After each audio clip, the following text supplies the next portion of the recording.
오늘 우리 함께 말씀 이스라엘의 범죄라는 제목으로 나누어 보도록 하겠습니다. 오늘 말씀은 여호수아 7장 1절부터 5절 말씀입니다. 우리 함께 읽도록 하겠습니다. 찾으셨나요? 네. 이스라엘 자손들이 온전히 바친 물건으로 말미암아 범죄하였으니 이는 유다 지파 세라의 증손 삽디의 손자 갈미의 아들 아간이 온전히 바친 물건을 가졌음이라. 여호와께서 이스라엘 자손들에게 진노하시니라.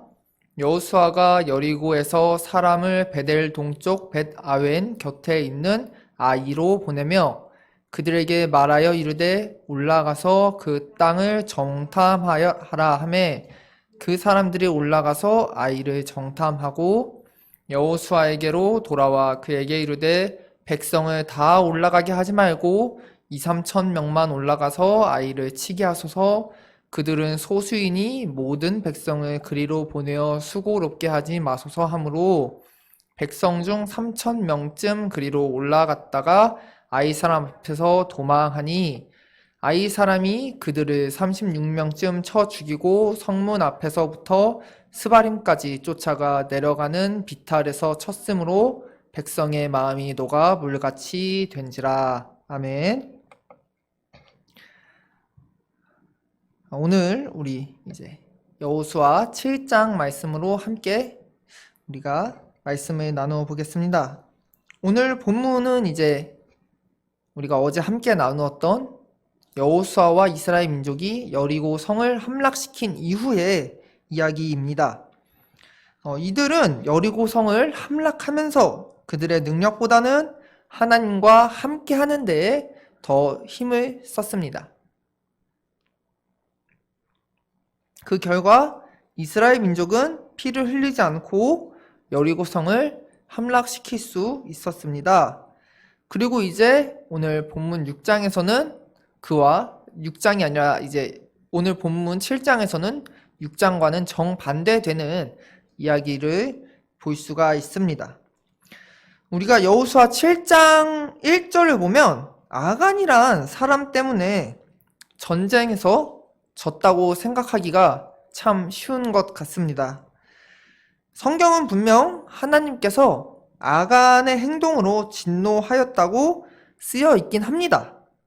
그러나 7장에서 이스라엘 민족이 아이 성을 정복하지 못한 그 본질적인 문제는 아간의 문제가 아니라 이스라엘 민족이 하나님과 함께 하지 못한 그 관계성에 있다는 것을 우리가 알아볼 필요가 있습니다. 2절을 보면 7장 2절을 보면 그들은 아이 성을 정탐할 때까지는 여리고 성과 같은 행동을 합니다. 여리고 성에도 정탐을 보냈죠. 그래서 라합이라는 인물이 정탐꾼을 숨겨주었기 때문에 라합과 그의 가족은 목숨을 보전할 수 있었습니다. 하지만 6장을 보면 6장 2절에서는 하나님께서 여리고 성을 점령할 때 싸우는 군사의 수를 알려주세요. 전군이 함께 하라고 말이죠. 그리고 싸우는 방법도 알려주십니다. 여리고 성을 6일 동안은 한 바퀴만 돌고 마지막 날에는 7바퀴를 돌라고 하셨었죠. 하지만 오늘 보면 올라가는 인원도 이스라엘 민족이 알아서 정하고 싸우는 방법도 하나님께 듣지 아니하고 자기들 능력으로 싸우러 올라갑니다. 그리고 가서 멋대로 싸우고 멋대로 져서 마음이 녹은 물과 같이 되었다. 다른 번역으로는 전의를 상실하고 벌벌 떨었다. 간담이 서늘해졌다 등으로 번역하고 있습니다. 이들은 하나님 없이 전쟁을 하였습니다. 그래서 졌습니다. 이들이 이렇게 된 이유는 무엇일까요? 이들이 하나님과 함께하지 않은 이유, 그것은 이들이 하나님과 교류를 멈추었다는 것입니다. 이 하나님과의 교류, 이스라엘 민족이 하나님과 교류를 하는 방법은 바로 말씀과 율법에 있습니다. 한마디로 하나님과의 교류를 하지 않는다는 것은 말씀과 율법을 어겼다는 이야기죠. 우리가 어제 알아봤다시피 여리고성을 쳐 들어가기 전에 먼저 할례를 하고 유월절을 지내므로 하나님께서 정해주신 규례와 율법을 지켜서 하나님과 함께하는 모습을 보였습니다. 하지만 오늘은 이들이 하나님과 율법을 어김으로 하나님과 함께하지 않는 모습을 우리가 볼 수 있습니다. 첫 번째, 하나님께서는 이와 같이 말씀하셨습니다. 여호수아 6장 18, 19절입니다. 너희는 온전히 바치고 그 바친 중에서 어떤 것이든지 취하여 너희가 이스라엘 진영으로 바치는 것이 되게 하여 고통을 당하게 되지 아니하도록 오직 너희는 그 바친 물건에 손대지 말라. 은금과 동철 기구들은 다 여호와께 구별될 것이니 그것을 여호와의 곳간에 드리지니라 하니라. 하나님께서 분명히 여리고성에서 얻은 전리품은 다 태워버리고 태울 수 없는 금속품 같은 것들은 구별하여서 여호와의 곳간에 넣어놓으라 말씀하셨습니다. 이 말씀은 우리가 이전까지 읽어온 신명기, 레위기, 민수기 말씀 등에서 읽어온 율법에서 두 가지 율법에 어긋난 일입니다. 첫 번째 어긴 율법은 이것입니다. 출애굽기 13장 2절 말씀. 이스라엘 자손 중에서 사람이나 짐승을 막론하고 태에서 처음 난 모든 것은 다 거룩히 구별하여 내게 돌리라. 이는 내 것이니라 하시니라. 아멘. 이스라엘 민족 중에서 처음 난 것, 그것은 모두 다 하나님의 것입니다. 이집트에서 초태생들이 다 죽을 때 하나님께서는 문설주에 어린 양의 피를 바른 집들은 지나가시면서 이스라엘의 초태생은 지켜주셨습니다. 그러므로 그것들은 모두 하나님의 것들이 되었습니다. 그리고 여리고성은 이스라엘 민족이 가나안 땅에 들어가서 처음으로 정복한 성입니다. 그러므로 이스라엘 민족은 여리고성에서 난 모든 것들을 하나님께 드려야 할 의무가 있었습니다.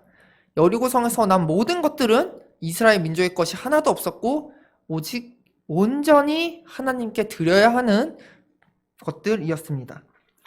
그러므로 이스라엘 민족은 아간의 범죄로 인하여서 하나님의 율법을 어겼습니다.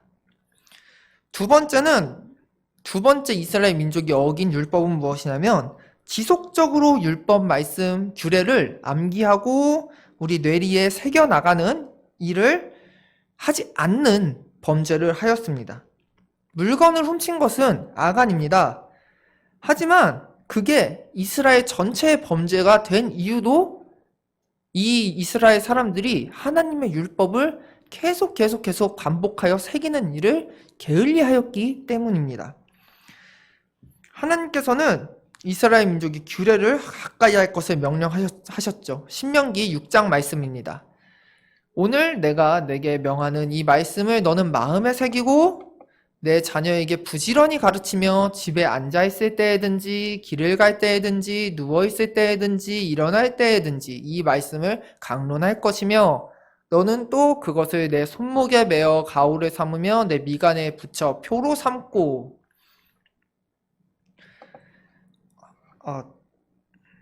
제가 9절까지 해야 되는데 빼먹었습니다.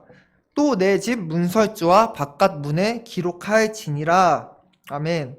내 집 문설주와 바깥문, 집을 들어가든 나오든 볼 수 있게 할 것이며 또 손목에 메어서 손을 들다가도 보고 이마에 메어서 사람을 만날 때 그 사람을 보면 말씀을 읽게 하고 이런 일들을 하라고 하셨죠.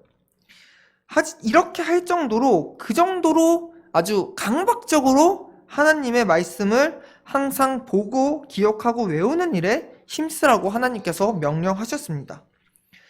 그러나 아간이 범죄한 것은 분명하고 말씀을 어기는 범죄를 한 것은 분명한 일이고 거기에 더해서 아간의 가족들도 사실은 아간의 범죄에 가담하였습니다. 왜냐하면 아간이 이제 하나님께 훔쳐온 물건들을 땅속 깊숙이 묻는 일을 하여서 그것을 숨겨두었는데, 생각해 보세요. 땅속 깊숙이 숨길 정도면 땅을 열심히 팠을 것 아니겠습니까? 그러면 그것을 가족이 모르는 일이 될 수 있었을까요? 아니라는 겁니다. 가족도 아간이 훔쳐온 물건을 보고 탐욕에 휩싸여서 그 일을 적어도 방조하였고 더 나아가서는 협조하기까지 하였다는 것입니다. 그리고 또한 아간의 주변 사람들이 과연 친구들이 없었을까요? 전쟁을 나갔다가 혼자 돌아오지 않고 함께 나갔던 주변 친구들과 같이 돌아올 수도 있었겠죠. 하지만 아간이 가져온 물건들을 보면 결코 이제 품속에 살짝 숨겨놓을 수 있는 이런 작은 물건이 아니었다는 겁니다. 그렇다면 주변 동료들도 어느 정도는 눈치챌 수 있지 않았을까요? 하지만 이 사람들은 하나님께서 강박적으로 말씀을 읽고 외우고 하면은 예민하게 눈치챌 수도 있었던 일들을 전혀 눈치채지 못했다는 것입니다.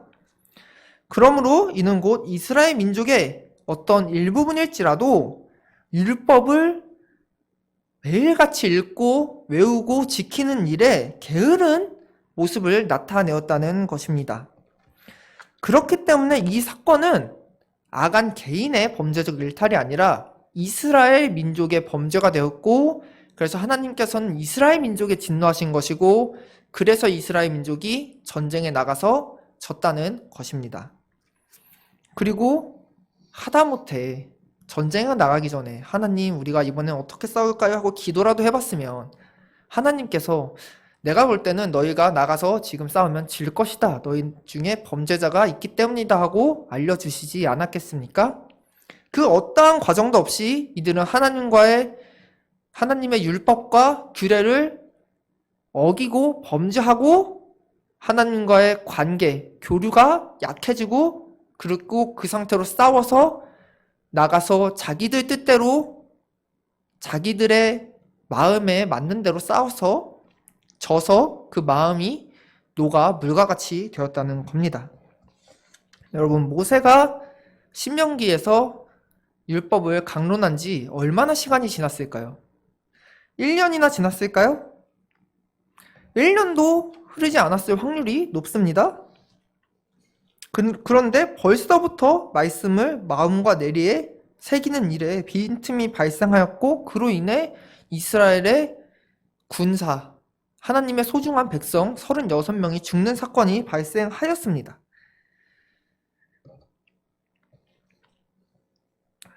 하나님께서는 여호수아 1장에서 여호수아에게 이렇게 말씀하셨죠. 오직 강하고 극히 담대하여 나의 종 모세가 내게 명령한 그 율법을 다 지켜 행하고 우로나 좌로나 치우치지 말라. 그리하면 어디로 가든지 형통하리니 이 율법책을 내 입에서 떠나지 말게 하며 주야로 그것을 묵상하여 그 안에 기록된 대로 다 지켜 행하라. 그리하면 내 길이 평탄하게 될 것이며 내가 형통하리라. 하나님께서는 분명히 너희가 어떻게 하든 너희 뜻대로 하든 말든 형통하리라 말씀하지 않으셨고, 너희가 율법대로 말씀대로 행하면 우로나 좌로나 치우치지 아니하면 형통하리라 말씀하셨습니다. 오늘 여호수아 말씀은 바로 하나님께서 말씀하신 대로 이루는 사건입니다. 여호수아는 전쟁 사령관이 아닙니다. 물론 여호수아가 주로 한 일이 나가서 앞서서 싸우는 일들이 많았습니다. 하지만 그는 더 이상 군인이 아니고 이스라엘 민족에게 율법을 가르치고 지켜 행하는 사람이 되었습니다. 이스라엘의 지도자는 그런 위치에 있는 사람이죠. 그리고 여호수아는 그렇게 하지 않았기 때문에 오늘 아이성을 정복하지 못한 상황에 와 있습니다.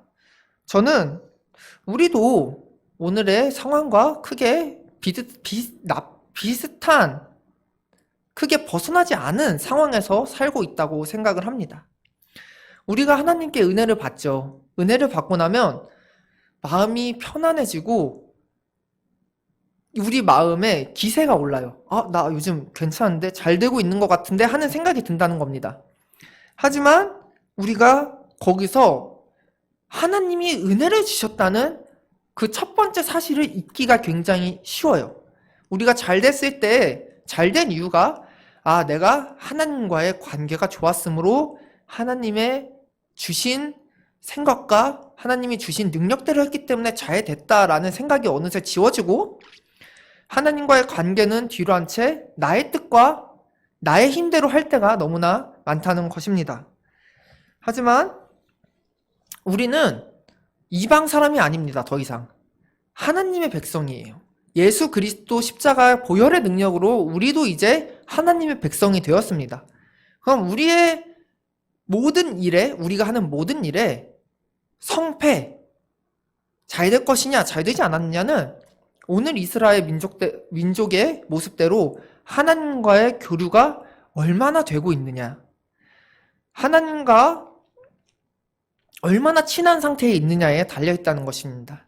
오늘 본문 말씀에서는 율법과 규례를 지키지 않은 사람들로 인하여 이스라엘이 졌습니다. 패배하였습니다.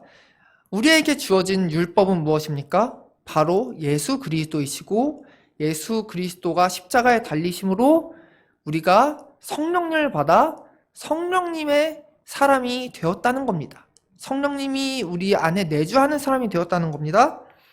그러므로 그것이 우리에게 주어진 언약입니다. 우리가 성령님의 주시는 능력대로 우리가 기도할 때도 우리 안에 계신 보혜사 성령님께서 우리 입을 통하여서 우리 혀를 통하여서 기도하여 주시면 참으로 그것이 우리 하늘에 계신 하나님 아버지와 그 우편에 앉아 계신 예수 그리스도께 상달될 기도일 것이고 우리의 뜻과 우리의 마음대로 성령님과는 상관없이 하나님과 따로 떨어진 상태에서 기도한다면 그것은 하나님께 상달되지 못하고 중간에 악한 영이 가로채는 기도가 될 것입니다. 저는 우리 함께 기도할 때 우리가 새벽 기도에 나오는 영상으로 새벽 기도에 함께 하시는 참으로 기도의 용사 되신 여러분 모두가 우리의 새 언약, 바로 우리의 새 율법인 성령 하나님의 능력으로 기도하시고 성령 하나님이 주신 능력대로 살아가시는 여러분 되기 바랍니다. 오늘 제가 기도 제목 함께 드리고 제가 주님의 이름 크게 외치고 기도하는 시간 가지도록 하겠습니다. 첫 번째는 하나님의 말씀을 묵상해야 됩니다. 우리가 공동체 성경 읽기로 함께 하고 있는데 저는 명정훈 목사님께서 공동체 성경 읽기 함께 우리 지구촌교회에서 해나가는 일이 정말로 크고 능력 있는 일이라고 생각합니다. 왜냐하면 성경은 다른 책이 아니라 성경을 읽으면 예수 그리스도를 믿게 돼요. 그리고 성령님을 받게 되는 책이 성경책입니다. 그렇기 때문에 하나님의 말씀인 성경을 읽고 묵상하는 여러분이 되시기를 꼭 기도하시기 바랍니다. 그리고 성경을 읽는 목적은 당연히 예수님과 가까워지는 데 있습니다. 성경을 읽음으로 예수님을 더 알고 예수님을 더 사랑하고 예수님과 더 가까워지기 위해서 기도하시기 바랍니다. 우리 주님의 이름 한번 크게 부르고 각자 기도하는 시간 가지도록 하겠습니다. 주여